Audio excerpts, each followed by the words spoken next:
Halo semua, pada video ini kita akan membahas 13 pertanyaan menarik dari pengunjung yang disebut bungkus. Ke-13 pertanyaan ini sangat penting, dan setahu saya banyak juga orang Kristen yang masih belum paham. Nah, ke-13 pertanyaan itu adalah: 1. Apa itu roh? 2. Apa bentuk roh? 3. Roh Allah, Roh Kudus, Roh Yesus, dan Roh Anda apakah sama? 4. Roh Yesus ada berapa, Roh Allah ada berapa? 5. Yesus itu firman Allah atau firman Yahweh? 6. Apa itu firman? 7. Yesus itu firman Allah yang menjadi manusia. Yang jadi manusia itu firman-Nya atau Allahnya? 8. Apakah Yesus juga firman Yahweh yang menjadi manusia? Kalau iya, yang jadi manusia itu firman Yahweh atau Yahweh-nya sendiri?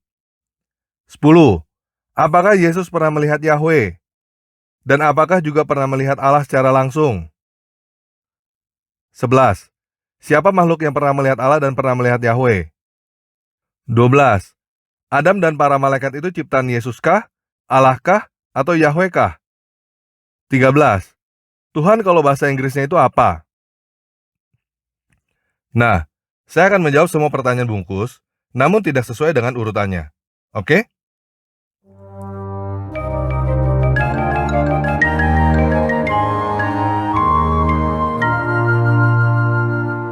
Yang pertama adalah tentang Allah. Ini adalah topik yang sangat panjang, dan saya sudah membuatkan beberapa video jawabannya. Video terakhir tentang Allah ketika video ini diupload, berjudul Buang Tuhan Allah, Pakai Penguasa Dewata. Selain itu, ada video yang berjudul Allah Hanya Dewa. Kedua video ini saya taruh linknya di bawah video yang ini. Jadi silakan teman-teman nonton jawaban saya tentang Allah pada video itu ya. Singkatnya, saya berharap teman-teman paham dulu bahwa saya membuang kata Allah. Kata yang saya gunakan sebagai pengganti kata Allah adalah dewa. Buat teman-teman yang masih belum bisa menerima penggunaan kata dewa, silakan baca Alkitab bahasa Batak. Di dalam Alkitab bahasa Batak, kata yang digunakan adalah debata. Artinya ya dewata, bukan Allah. Oke? Lanjut ya. Tuhan di dalam bahasa umat muslim mempunyai makna yang berbeda dengan Tuhan di dalam Alkitab bahasa Indonesia Lembaga Alkitab Indonesia. Kata Tuhan bagi umat muslim, bahasa Inggrisnya adalah God. Sedangkan Tuhan di dalam Alkitab Lai, artinya Lord. Ada bahasa daerah yang tidak menggunakan kata Tuhan, tetapi menggunakan kata Gusti, gelar yang bukan hanya digunakan untuk yang di atas itu. Oleh sebab itu, saya menerjemahkan ulang Alkitab ke bahasa Indonesia. Selain membuang kata Allah, saya juga membuang kata Tuhan yang rancu ini. Kata yang saya gunakan sebagai pengganti kata Tuhan adalah penguasa. Jadi Lord adalah penguasa, God adalah dewa. Buat teman-teman yang ingin lebih paham, silakan lihat video di channel ini yang berjudul Ternyata Allah Hanya Dewa, dan Tuhan artinya penguasa. Oke? Jelas ya? Lanjut. Sekarang tentang kata roh. Kata roh ini juga memang membingungkan. Kata roh, di dalam bahasa asli Perjanjian Baru, bahasa Yunani, menggunakan kata pneumatos. Di dalam bahasa asli Perjanjian Lama, bahasa Ibrani, menggunakan kata ruah. Bahasa Inggris menggunakan kata spirit. Alkitab terjemahan baru Lai menggunakan dua kata untuk menerjemahkan kata ini, yaitu kata roh dan semangat. Saya menerjemahkan ulang Alkitab dengan memilih hanya menggunakan satu kata, yaitu semangat. Jadi roh artinya adalah semangat. Bagaimana bentuknya roh?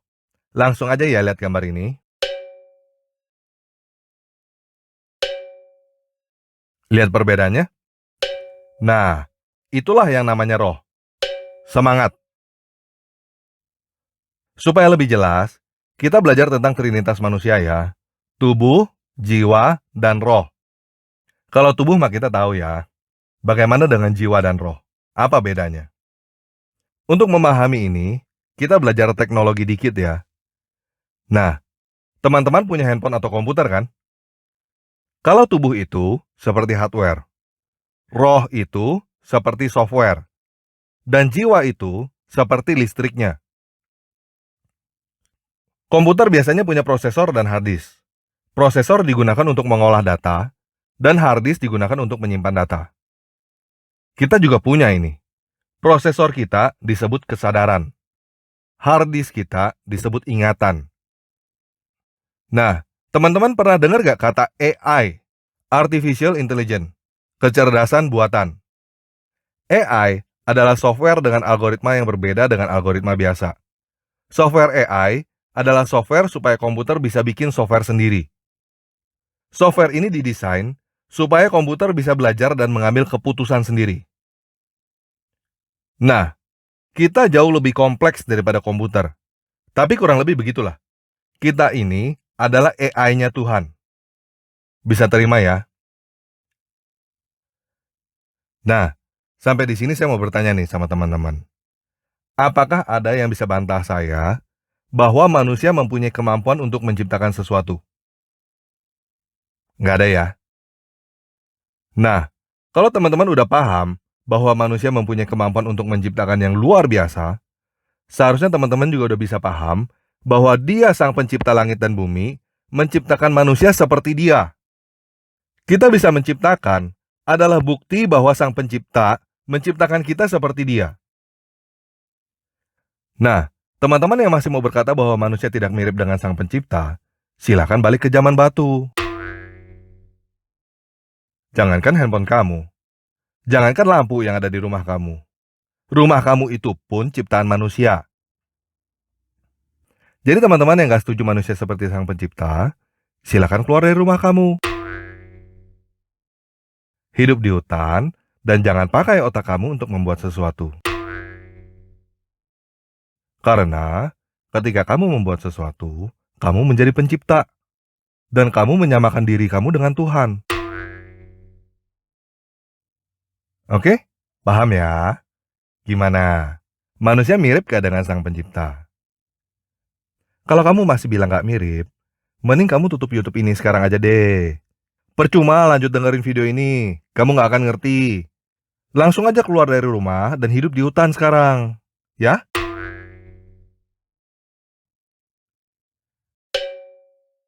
Nah, sekarang saya mau loncat dulu ke pertanyaan apa itu firman. Firman adalah perkataan. Kalau di dunia teknologi, ini bisa saya ibaratkan source code. Apa itu source code? Saya langsung kasih lihat aja ya. Nah, teman-teman lihat website ini, openbiblica.com. Ini adalah tampilan depannya. Tapi di belakangnya nggak seperti ini. Di belakangnya seperti ini. Ini adalah source code-nya. Kata-kata di dalam bahasa program. Dari source code inilah, keluar tampilan seperti yang teman-teman lihat. Semua software, belakangnya kurang lebih seperti ini. Nah, source code ini diinstal di hardware, jadilah namanya software yang kita gunakan. Jadi firman atau perkataan itu seperti source code. Roh atau semangat itu seperti software yang sudah diinstal. Paham ya? Nah, ada software yang disebut operating system. Yang paling terkenal sekarang adalah Windows, Linux, Android. Operating system adalah software dasar untuk menjalankan semua fungsi hardware. Dan di atas operating system ini kita menaruh software lainnya yang cocok dengan operating system itu. Pada makhluk hidup, source code untuk hardware-nya yang kita sudah temukan sekarang disebut DNA. DNA ini adalah coding yang ada pada setiap makhluk hidup dan unik.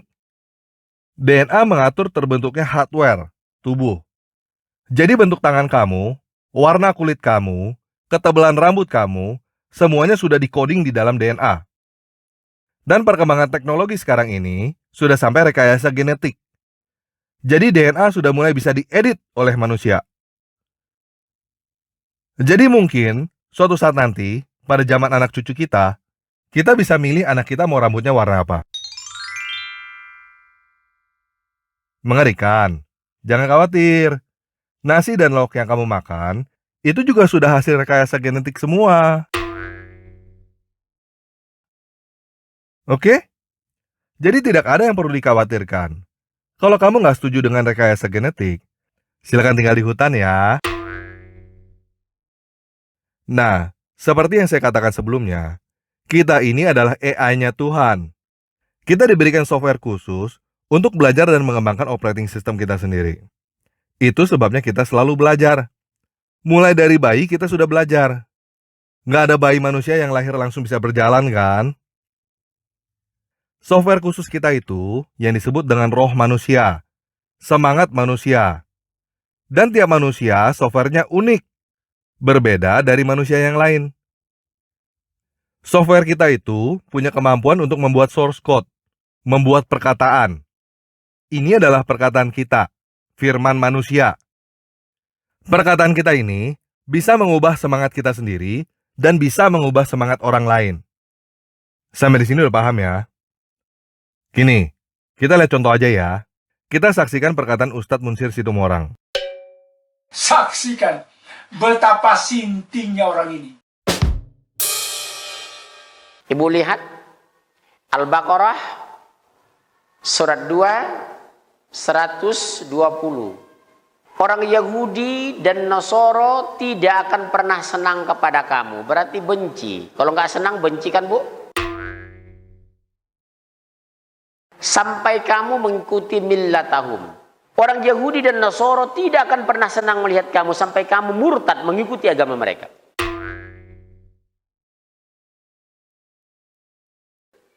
Jadi ada tekstual dalam Al-Quran. Mayoritas orang-orang ahlul kitab Yahudi dan Nasrani menginginkan kamu kembali kepada kekafiran setelah kamu beriman. Apa namanya? Murtad. Ibu jangan anggap enteng ini Bu. Murtad itu kafir Bu. Kafir itu neraka jahanam. Dijamin masuk neraka.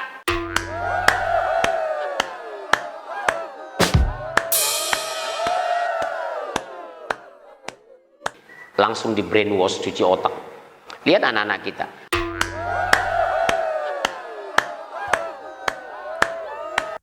Oke, kita udah lihat bersama ya perkataan Ustadz Munsir Situmorang. Seperti apa source code yang dia tebarkan itu? Apa dampaknya kepada dirinya sendiri dan orang-orang yang mengamini perkataan dia, yang terinstal source code dia? Akibatnya ketika dia melihat orang ini, yang dilihat adalah, ini orang kafir, munafik. Lihat ini, upaya kristenisasi. Lihat ini, tuh kan dia benci gue. Gimana? Udah mulai paham ya? Merusak seperti virus. Nah, inilah semangat manusia, roh kita. Berapa banyak perkataan seperti ini yang terinstal di dalam hidup kita? Nggak pernah periksa ya? Nggak sadar ya kita punya banyak software virus yang merusak hidup kita. Nah, Roh Kudus, semangat kudus, adalah seperti antivirus yang membuang semua software jahat yang ada di dalam diri kita dan memperbaiki semua yang rusak di dalam hidup kita. Sampai di sini paham ya?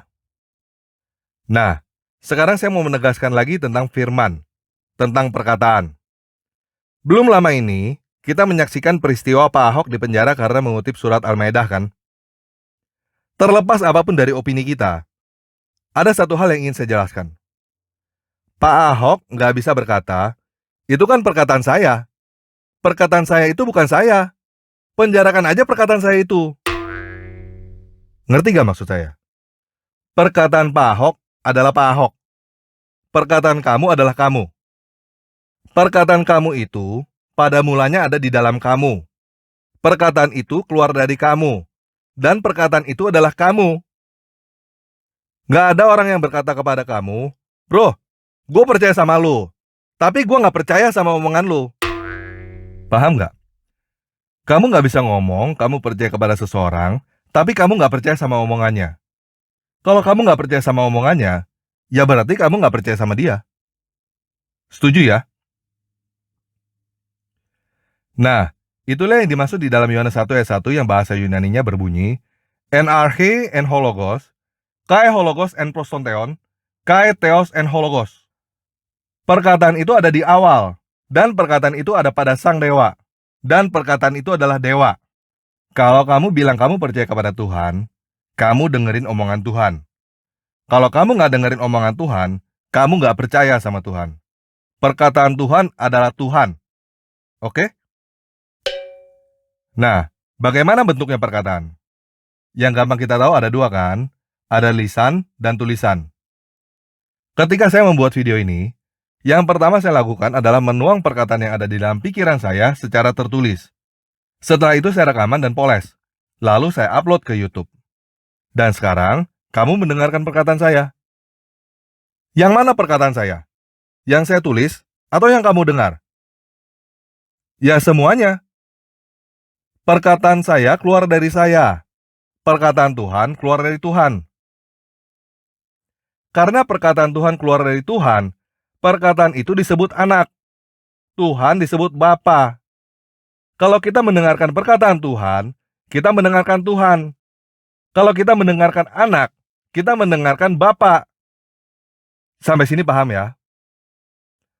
Nah, perkataan saya sampai kepada kamu dalam bentuk suara. Apa itu suara? Suara itu getaran yang melewati media, salah satunya melalui udara. Kalau kamu dengar pakai speaker, speaker itu mengeluarkan getaran di udara yang sampai ke telinga kamu. Itu bentuk suara saya. Nah, bentuknya suara Tuhan lebih hebat daripada bentuk suara saya. Bentuk suara saya cuma bisa didengar. Bentuk suaranya Tuhan bisa didengar, bisa dilihat, dan bisa disentuh. Bentuk suaranya Tuhan adalah bentuknya Tuhan. Tuhan itu sendiri. Sampai di sini bisa paham ya? Nah, saya nggak tahu sekarang ini ada berapa banyak orang yang sedang mendengarkan perkataan saya di YouTube. Mungkin sekarang ini, ketika kamu mendengarkan perkataan saya sedang tidur. Pertanyaannya, perkataan saya ada berapa? Kalau sekarang ada 1.000 orang yang sedang mendengarkan video ini, perkataan saya ada berapa? Ya, perkataan saya tetap ada 1. Dan perkataan saya omnipresent karena YouTube. Perkataan saya ada di mana-mana karena YouTube. Kalau perkataan saya ada 1 dan omnipresent, apalagi perkataan Tuhan. Alkitab yang banyak disalin dan diterjemahkan ke dalam berbagai bahasa itu adalah YouTube-nya Tuhan. Paham ya? Nah, teman-teman masih ingat gak judul video yang sedang ditonton ini? Teknologi menjelaskan Trinitas, tubuh, jiwa, dan roh.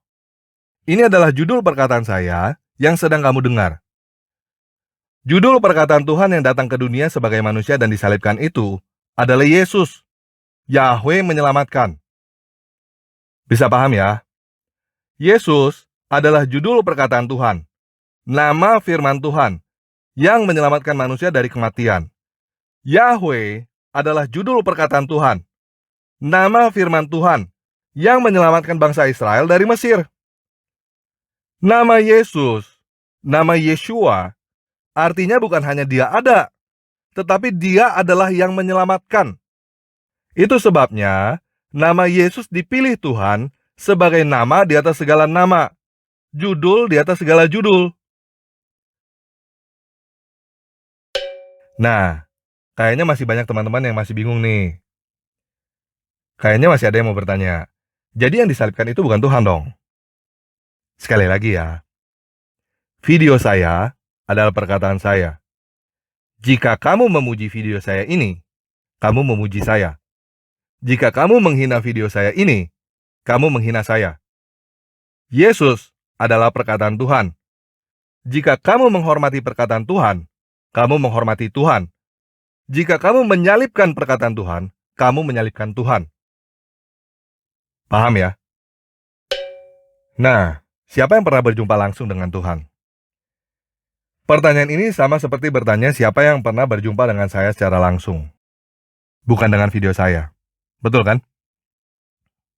Tidak seorang pun pernah melihat Bapa, tetapi anaknya yang tunggal yang menyatakannya. Artinya, tidak ada seorang pun yang pernah melihat Tuhan, tapi perkataan Tuhanlah yang menyatakannya. Jadi kira-kira seperti ini. Di dalam video ini, saya berkata, tidak ada seorang pun pernah berjumpa langsung dengan saya. Video saya inilah yang menunjukkan siapa saya. Ketika kamu mendengarkan video saya ini, kamu mendengarkan saya. Sampai di sini paham ya? Yohanes 1 ayat 3 di dalam bahasa aslinya berkata, Panta di auto egento, kai koris auto egento, hode en ho gegonen. Semua jadi melalui dia, melalui perkataan Tuhan. Dan tanpa Dia, tanpa melalui perkataan Tuhan, tidak ada satupun yang jadi. Semua diciptakan melalui perkataan Tuhan. Perkataan Tuhan adalah wujudnya Tuhan. Paham ya? Nah, kalau kita baca Perjanjian Lama, Adam dan Hawa bertemu, Abraham bertemu, Musa bertemu, dan banyak lagi orang yang bertemu. Mereka bertemu dengan siapa? Ya, dengan perkataan Tuhan. Jadi mereka nggak bertemu Tuhan secara langsung. Mereka bertemu dengan perkataan Tuhan. Artinya adalah mereka bertemu dengan Tuhan secara langsung. Paham ya?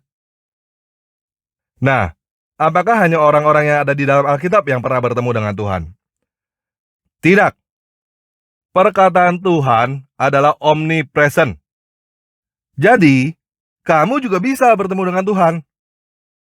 Bagaimana caranya? Ya, kamu nonton YouTube-nya Tuhan, baca Alkitab. Bacanya mulai dari Matius. Ketika kamu baca Alkitab sungguh-sungguh, nanti kamu pasti bertemu dengan Tuhan kok.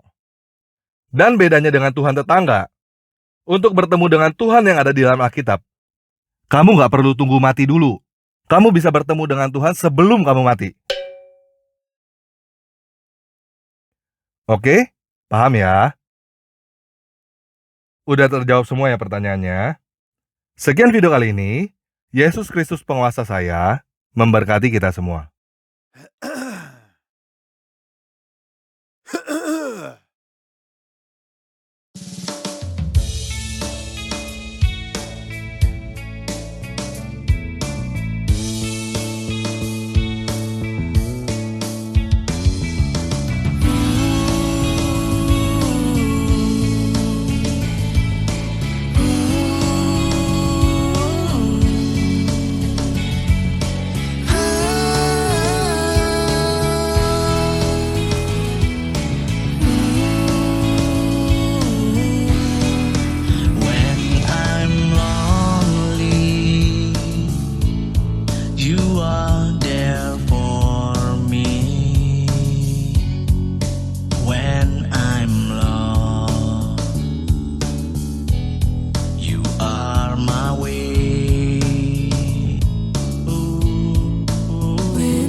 You help me out.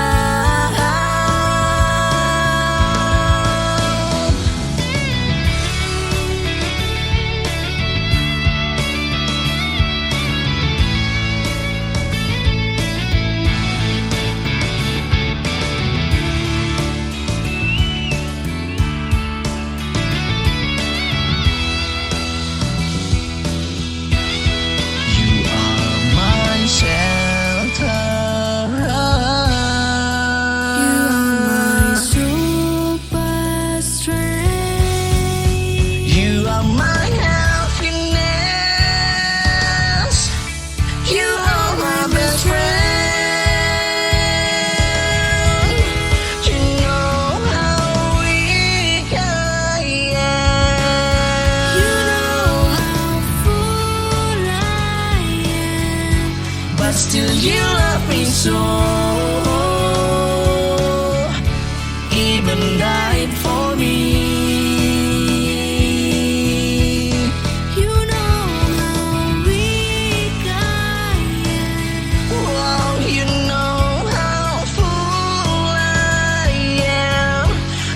still you love me so.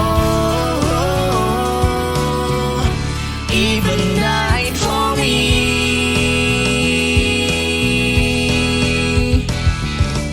Ooh,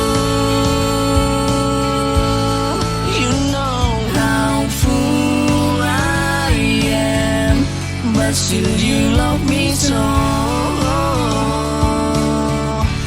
Even died for me.